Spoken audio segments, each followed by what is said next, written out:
Hello students, ਅਸੀਂ ਕਰ ਰਹੇ ਹਾਂ ਕਲਾਸ 10th ਚੈਪਟਰ ਹੈ ਸਾਡਾ 7th ਕੋਆਰਡੀਨੇਟ ਜਿਓਮੈਟਰੀ ਨਿਰਦੇਸ਼ਾਂਕ ਜਿਓਮੈਟਰੀ, ਜਿਸ ਦੇ ਵਿੱਚ ਸਾਡੇ ਕੋਲ ਕੁਐਸਚਨ ਹੈ ਕਿ ਸਾਡੇ ਕੋਲ ਪੁਆਇੰਟਸ ਗਿਵਨ ਦਿੱਤੇ ਗਏ ਹਨ 3 ਪੁਆਇੰਟਸ ਤੇ ਕਿਹਾ ਗਿਆ ਹੈ ਕਿ ਦੱਸੋ ਕਿ ਜਿਹੜੇ ਪੁਆਇੰਟਸ ਹਨ ਸਾਡੇ ਕੋਲ ਇੱਕ ਸਮਦੋਭੁਜ ਤ੍ਰਿਭੁਜ ਬਣਾਉਂਦੇ ਹਨ। ਸੋ ਸਮਦੋਭੁਜ ਤ੍ਰਿਭੁਜ ਦਾ ਮਤਲਬ ਕਿ ਆਈਸੋਸਕੈਲਸ ਟ੍ਰਾਇੰਗਲ। ਸੋ ਸਮਦੋਭੁਜ ਤ੍ਰਿਭੁਜ ਜਾਂ ਆਈਸੋਸਕੈਲਸ ਟ੍ਰਾਇੰਗਲ ਕੀ ਹੁੰਦੀ ਹੈ ਸਾਡੇ ਕੋਲ? ਉਹ ਤ੍ਰਿਭੁਜ ਜਿਸ ਦੀਆਂ ਸਾਡੇ ਕੋਲ ਦੋ ਸਾਈਡ ਜਿਹੜੀਆਂ ਦੋ ਭੁਜਾਵਾਂ ਬਰਾਬਰ ਹੋਣ ਅਤੇ ਤੀਸਰੀ ਭੁਜਾ ਅਲਾਈਕ ਹੋਵੇ। Two sides are like and third one is alike. So ਦੋ ਭੁਜਾਵਾਂ ਬਰਾਬਰ ਹਨ, ਤੀਸਰੀ ਭੁਜਾ ਅਲੱਗ ਹੈ। ਸੋ ਤਿੰਨ ਭੁਜਾਵਾਂ ਹੋਣਗੀਆਂ ਤਾਂ ਇਸਦੇ ਕਿੰਨੇ ਵਰਟੈਕਸ ਹਨ? ਸਾਡੇ ਕੋਲ 3। ਸੋ ਇਹਨਾਂ ਦੇ ਨਾਮ ਲਿਖ ਲੈਂਦੇ ਅਸੀਂ। ਦੇਖੋ, ਇੱਕ ਦਾ ਨਾਮ ਰੱਖਦੇ ਹਾਂ A, ਦੂਸਰੇ ਦਾ B ਅਤੇ ਤੀਸਰੇ ਦਾ C। ਸੋ ਇਸ ਤਰ੍ਹਾਂ ਹੀ ਅਸੀਂ A ਪੁਆਇੰਟ ਰੱਖਦੇ ਹਾਂ ਆਪਾਂ। ਸਾਡੇ ਕੋਲ ਆ ਗਿਆ 5,-2, B ਆ ਗਿਆ ਸਾਡੇ ਕੋਲ 6,4, ਸੋ C ਆ ਗਿਆ ਸਾਡੇ ਕੋਲ 7,-2। ਹੁਣ ਸਾਰੇ ਦਾ ਸਾਰਾ ਫੋਕਸ ਹੈ ਨਾ ਜਿਹੜਾ ਕੁਐਸਚਨ ਦਾ ਸਮਦੋਭੁਜ ਤ੍ਰਿਭੁਜ ਤੇ ਕਰ ਦਿਓ। ਮਤਲਬ ਕਿ ਦੋ ਭੁਜਾਵਾਂ ਬਰਾਬਰ ਹਨ ਸਾਡੇ ਕੋਲ। ਇਹ ਕਿੱਦਾਂ ਪਤਾ ਲੱਗੇਗਾ? ਸਾਡੇ ਕੋਲ AB ਦੀ ਦੂਰੀ ਪਤਾ ਕਰਕੇ। ਕਲੀਅਰ ਹੈ ਨਾ? ਸਾਡੇ ਕੋਲ AB ਦੀ ਦੂਰੀ ਪਤਾ ਕਰਾਂਗੇ, ਫਿਰ AC ਦੀ ਦੂਰੀ ਪਤਾ ਕਰਕੇ AC ਪਤਾ ਲੱਗ ਜਾਏਗੀ, ਫਿਰ BC ਦੀ ਦੂਰੀ ਪਤਾ ਕਰਾਂਗੇ ਤਾਂ BC ਪਤਾ ਲੱਗ ਜਾਏਗੀ। ਪਰ ਇੱਥੇ ਇੱਕ ਚੀਜ਼ ਕਲੀਅਰ ਕਰ ਲੈਣਾ ਕਿ ਤੁਹਾਨੂੰ ਅਸੀਂ ਤਾਂ ਵੈਸੇ ਇਹ ਮੰਨ ਲਿਆ ਇਸ ਤਰ੍ਹਾਂ, ਸਾਡੇ ਕੋਲ ਹੋ ਸਕਦਾ ਕੋਈ ਵੀ ਦੋ ਦੂਰੀਆਂ ਜਿਹੜੀਆਂ ਬਰਾਬਰ ਆ ਸਕਦੀਆਂ, ਤੀਜੀ ਇੱਕ ਅਲੱਗ ਆ ਸਕਦੀ ਹੈ। ਠੀਕ ਹੈ, ਉਸ ਬਾਰੇ ਅਸੀਂ ਕੁਝ ਕਹਿ ਨਹੀਂ ਸਕਦੇ ਕੁਐਸਚਨ ਸੋਲਵ ਕਰਨ ਤੋਂ ਪਹਿਲਾਂ। ਸੋ ਇਸ ਤਰ੍ਹਾਂ ਹੀ ਨਾ ਪੁਆਇੰਟਸ ਨੂੰ ਜੋ ਅਸੀਂ ਗ੍ਰਾਫ ਵਿੱਚ ਦਰਸਾਵਾਂਗੇ ਤਾਂ ਸਾਨੂੰ ਪਤਾ ਲੱਗ ਸਕਦਾ ਹੈ ਕਿ ਜਿਹੜੀ ਕਿ ਪੁਆਇੰਟ ਜਦੋਂ ਪਲੋਟ ਕਰਤੇ, ਜਦੋਂ ਉਹਨਾਂ ਨੂੰ ਅਸੀਂ ਮਿਲਾਇਆ ਇੱਕ ਦੂਸਰੇ ਨਾਲ, ਕਿ ਉਹ ਸਮਦੋਭੁਜ ਤ੍ਰਿਭੁਜ ਬਣਾਉਂਦੇ ਹਨ ਜਾਂ ਨਹੀਂ। ਸੋ ਟਰਾਈ ਕਰਕੇ ਦੇਖਦੇ ਹਾਂ। ਪਹਿਲਾਂ ਅਸੀਂ ਗ੍ਰਾਫ ਵੱਲ 5,-2 ਫਸਟ ਪੁਆਇੰਟ ਹੈ ਸਾਡਾ 5,-2। ਐਕਸ ਕਿੰਨਾ ਹੈ 5, ਵਾਈ ਕਿੰਨਾ ਹੈ -2। ਸੋ ਇਹ ਪੁਆਇੰਟ ਸਾਡੇ ਕੋਲ ਦੇਖੋ 5 ਇੱਥੋਂ ਨੀਚੇ ਆਇਆ, y2 ਇੱਧਰ ਦਿੱਤਾ ਗਿਆ, ਇਹ ਪੁਆਇੰਟ ਸਾਡੇ ਕੋਲ ਇਹ ਆ ਗਿਆ A। ਕਲੀਅਰ। ਫਿਰ ਸਾਡੇ ਕੋਲ ਪੁਆਇੰਟ ਹੈ 6,4। ਐਕਸ ਕਿੰਨਾ ਹੈ 6, ਵਾਈ ਕਿੰਨਾ ਹੈ 4। ਸੋ ਇਹ 4 ਸਾਡੇ ਕੋਲ, ਇਹ ਹੈ ਸਾਡੇ ਕੋਲ x6, ਇਹ ਪੁਆਇੰਟ ਸਾਡੇ ਕੋਲ ਬਣਦਾ ਹੈ। ਦੂਸਰਾ ਪੁਆਇੰਟ B ਆ ਗਿਆ ਸਾਡੇ ਕੋਲ C ਪੁਆਇੰਟ 7,-2। ਸੋ 7 ਕੀ ਹੈ ਸਾਡੇ ਕੋਲ? ਇਹ ਵਾਲਾ ਪੁਆਇੰਟ x ਦਾ, ਤੇ y ਕਿੰਨਾ ਹੈ -2। ਸੋ ਇਹ ਹੈ -2 ਸਾਡੇ ਕੋਲ ਪੁਆਇੰਟ ਆ ਗਿਆ ਇਸ ਸਾਈਡ ਤੇ। ਹੁਣ ਧਿਆਨ ਨਾਲ ਸਮਝਣਾ ਹੈ, ਠੀਕ ਹੈ। ਹੁਣ ਦੇਖੋ, ਅਸੀਂ ਇਸ ਪੁਆਇੰਟ ਨੂੰ B ਨੂੰ A ਨਾਲ ਮਿਲਾਤਾ ਅਤੇ ਇਸ ਪੁਆਇੰਟ ਨੂੰ ਫਿਰ ਅਸੀਂ ਇੱਥੇ ਇਸ ਪੁਆਇੰਟ ਨਾਲ ਮਿਲਾਤਾ। ਸੋ ਇਹ ਪੁਆਇੰਟ ਕੀ ਆ ਗਿਆ ਸਾਡਾ? C ਆ ਗਿਆ। ਸੋ ਇੱਥੇ ਸਾਡੇ ਕੋਲ ਜਿਹੜਾ ਤ੍ਰਿਭੁਜ ਬਣ ਗਈ ਹੈ ਉਹ ਸਾਨੂੰ ਵੇਖਣ ਨੂੰ ਇੱਕ ਸਮਦੋਭੁਜ ਤ੍ਰਿਭੁਜ ਹੀ ਲੱਗ ਰਹੀ ਹੈ। ਠੀਕ ਹੈ ਨਾ? ਦੇਖੋ, ਇਸ ਪੁਆਇੰਟ ਤੋਂ ਅਸੀਂ ਉੱਪਰ ਤੱਕ ਕਿੱਧਰ ਗਏ? 4 ਤੱਕ ਗਏ। ਇੱਥੋਂ ਵੀ ਅਸੀਂ ਕਿੱਥੇ ਤੱਕ ਗਏ?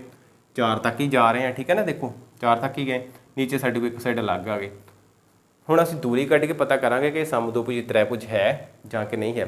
ਇੱਥੇ ਸਾਡੇ ਕੋਲ AB ਅਤੇ BC ਜਿਹੜੇ ਉਹ ਦੋਵੇਂ ਬਰਾਬਰ ਬਣ ਰਹੇ ਹਨ। ਮਤਲਬ ਕਿ AB ਅਤੇ BC ਇਹ ਦੋਵੇਂ ਬਰਾਬਰ ਆ ਰਹੇ ਹਨ ਅਤੇ AC ਜਿਹੜਾ ਉਹ ਅਲੱਗ ਆ ਰਿਹਾ ਹੈ। ਸੋਲਵ ਕਰਦੇ ਹਾਂ ਕੁਐਸਚਨ ਨੂੰ। ਸਭ ਤੋਂ ਪਹਿਲਾਂ ਸਾਡੇ ਕੋਲ ਪੁਆਇੰਟਸ ਜਿਹੜੇ ਨਾਮ ਆਣਗੇ, A ਆਏਗਾ ਸਾਡੇ ਕੋਲ A = 5,-2, B ਆਏਗਾ ਸਾਡੇ ਕੋਲ 6,4, C ਆਏਗਾ ਸਾਡੇ ਕੋਲ 7,-2। ਸੋ ਸਭ ਤੋਂ ਪਹਿਲਾਂ ਅਸੀਂ ਡਿਸਟੈਂਸ ਫਾਈਂਡ ਕਰਾਂਗੇ AB ਦਾ ਡਿਸਟੈਂਸ ਫਾਈਂਡ ਕਰਾਂਗੇ ਤਾਂ ਸਾਡੇ ਕੋਲ ਕੀ ਬਣ ਜਾਏਗਾ?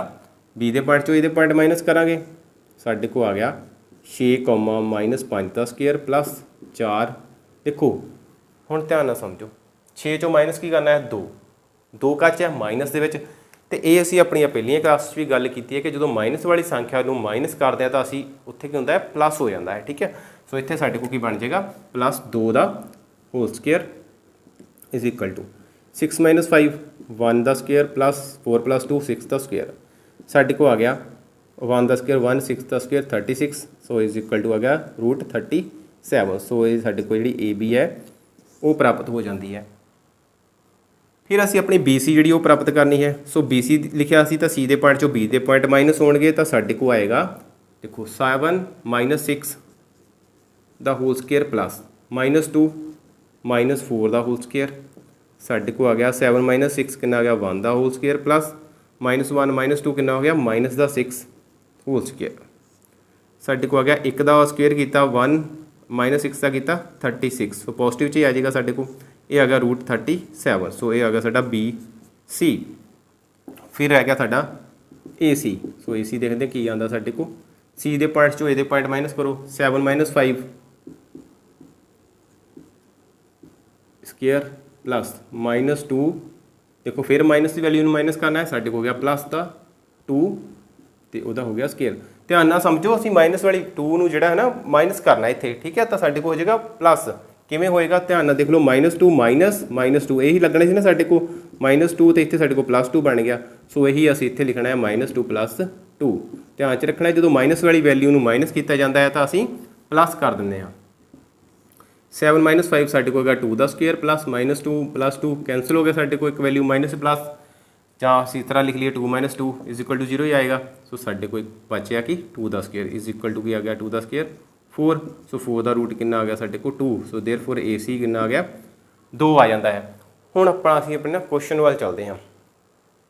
ਇਹ ਦੇਖੋ ਸਾਡੇ ਕੋਲ AC ਕਿੰਨਾ ਆਉਂਦਾ ਹੈ 1 ਯੂਨਿਟ ਤੇ 2 ਯੂਨਿਟ 2 ਹੀ ਆ ਗਿਆ ਨਾ ਸਾਡੇ ਕੋਲ। ਸੋ AC ਦਾ ਕਲੀਅਰ ਹੋ ਗਿਆ ਬਟ ਜਿਹੜੀਆਂ ਦੂਸਰੀਆਂ ਸਾਈਡ ਸਾਡੇ ਕੋਲ AB ਅਤੇ AC BC ਦਿੱਤੀਆਂ ਗਈਆਂ ਹਨ ਉਹ ਸਾਡੇ ਕੋਲ ਥੋੜ੍ਹੀਆਂ ਟੇਢੀਆਂ ਹਨ। अगर उन्होंने असीं पता करना हो पाइथागोरस थ्योरम लगा के तो उसका कंसैप्ट की है प्राप्त करने का वेख लेंगे असीं। हुण सब तो पहलां असीं अपनी त्रिभुज नूं सही कर लईए जो साडे कोल रियल दे विच बनी है। ये साडे कोल बनी इस तरह ए पॉइंट B सी साडे कोल AC ते CC ये बराबर है दोवें जिहड़े साडे कोल √37 आ गया √37 आ गया। सो ये आ गया AC साडे कोल 2। सो देखो इत्थे साडे कोल इसलिए असीं लिखांगे इस विच 2 दूरियां बराबर हैं इसलिए ये समदोभुजी त्रिभुज है। सो इत्थे की साडे कोल 2 sides are same. So therefore this points makes the आइसोस्केल ट्रायंगल। हुण असी अपनी ये पॉइंट देखने हैं साडे को किन्ने आते हैं ठीक है कि √37 किस तरह आता है कि ग्राफ के थ्रू देखना हो असी परपेंडिकुलर लवांगे। परपेंडिकुलर आ गया साडे को। हुण परपेंडिकुलर देखो असी इत्थों लैंदे आ इत्थों परपेंडिकुलर साडे को नीचे आया इस लाइन ते।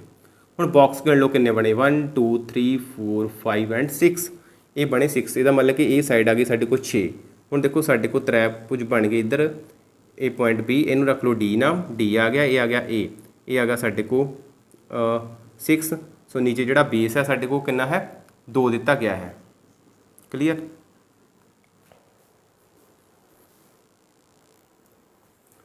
सो हुण जिहड़ा ये लांबा आंदा है AC साडे को 2 सी तो 2 बराबर भागां च वंडी गई ये रह गई साडे को 1 ठीक है। हुण साडे को जो असीं ए साइड पता करांगे अपनी AB तो ये साडे को पाइथागोरस थ्योरम लगेगी AB = रूट ए B है ए P है ए H है साडे को ठीक है। H = आ जाएगा P² 1 का स्क्वायर प्लस P का स्क्वायर आ गया साडे को 1 + 6 6 6 36। सो साडे को आ गया √37। इस तरह ये साडे को √37 आ गया। इस तरह ही असीं दूसरी साइड का रूट जो 37 वो प्राप्त कर लाँगे। सो नीचे तो साडे को क्लीयर है कि साइड साडे को गिवन है। सो ये देख लिया कि असीं इस दे विच भी पाइथागोरस थ्योरम जिहड़ी किस तरह लगा देनी है। सो उम्मीद करदा है कि क्वेश्चन जिहड़े ने तुहानूं हुण तक असीं कीते ने अपने क्वेश्चन नंबर 4 तक सारे क्लीयर हो गए होणगे। सो क्वेश्चन 4th भी तुहानूं समझ आ गया होवेगा। सो ਵੱਧ ਤੋਂ ਵੱਧ ਬੱਚਿਆਂ ਤੱਕ ਸ਼ੇਅਰ ਕਰੋ ਅਸੀਂ ਤਾਂ ਜੋ ਅਸੀਂ ਦੂਸਰੇ ਬੱਚਿਆਂ ਦੀ ਜਿਹੜੀ ਹੈਲਪ ਵੀ ਕਰ ਸਕੀਏ ਜੋ ਉਹਨਾਂ ਦੀਆਂ ਗਣਿਤ ਦੀਆਂ ਜੋ ਵੀ ਮੁਸ਼ਕਲਾਂ ਨੇ ਉਹਨਾਂ ਨੂੰ ਅਸੀਂ ਹੱਲ ਕਰਨ ਦੀ ਵੱਧ ਤੋਂ ਵੱਧ ਕੋਸ਼ਿਸ਼ ਕਰ ਸਕੀਏ। ਅਗਰ ਕੋਈ ਵੀ ਕਮੀ ਲੱਗਦੀ ਹੈ ਤੁਹਾਨੂੰ ਤਾਂ ਤੁਸੀਂ ਕਮੈਂਟ ਕਰਕੇ ਜ਼ਰੂਰ ਦੱਸਣਾ ਹੈ ਕਿ ਸਾਨੂੰ ਇਹੋ ਜਿਹਾ ਚੇਂਜ ਚਾਹੀਦਾ ਹੈ। ਅਗਰ ਵਧੀਆ ਲੱਗਿਆ ਹੈ ਤਾਂ ਲਾਈਕ ਕਰਨ ਲੱਗੇ ਕੰਜੂਸੀ ਨਾ ਕਰਿਓ ਕਰ ਦਿਓ। ਸੋ ਥੈਂਕ ਯੂ ਮਿਲਦੇ ਆ ਨੈਕਸਟ ਕਲਾਸ ਦੇ ਵਿੱਚ ਨੈਕਸਟ ਕੁਐਸਚਨ ਦੇ ਨਾਲ।